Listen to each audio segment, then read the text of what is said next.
Villa 13 एक अजीब रहस्य। वरुण और सिमर, दो नए शहर के नागरिक, अपने घर से थोड़ी दूरी पर एक विले में रहने के लिए आदेश दिया था। विले का नाम विला 13 फीट था, जो शहर में सबसे पुराना और भूतिया माना जाता था। जब वरुण और सिमर वहां पहुंचे तो वे तत्परता से विले को देखने लगे। विले की चरम सुंदरता और अजीब शांति उन्हें खींच लेने वाली थी। पहली रात वे अपने कॉटेज में सो गए, लेकिन वहां की अजीब सी आवाजें और गतिविधियां उन्हें चौंका देती थीं। रात के बीच वे अनजान आवाज की तलाश में विले के हर कोने में घूमने लगे।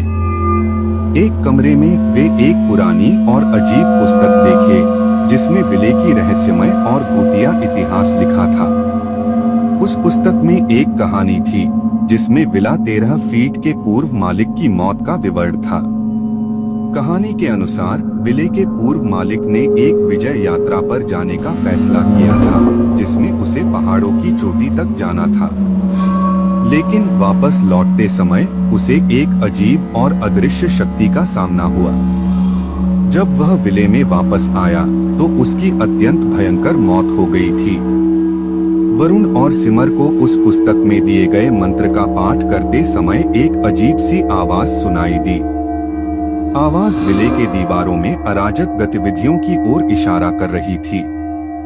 वे आवाज का पीछा करते हुए एक छिद्र में पहुंचे, जहां एक पुरानी सी तस्वीर थी, जिसमें विले के पूर्व मालिक की आत्मा दिख रही थी। वह आत्मा उन्हें बताने लगी कि वह अब तक विले में बंद है और उसकी आत्मा को शांति नहीं मिली है। विले में अगली रात वरुण और सिमर ने उस पुराने मालिक की मौत के वास्तविक कारण का पता लगाया।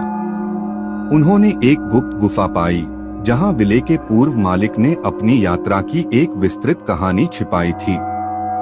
विस्तृत कहानी के अनुसार वह पारदर्शी आत्मा से मिलने गया था, जिसने उसे एक अजीब और अदृश्य शक्ति का अनुभव कराया था। वह शक्ति विले की दीवारों में छिपी थी और उसकी मौत का कारण बन गई थी।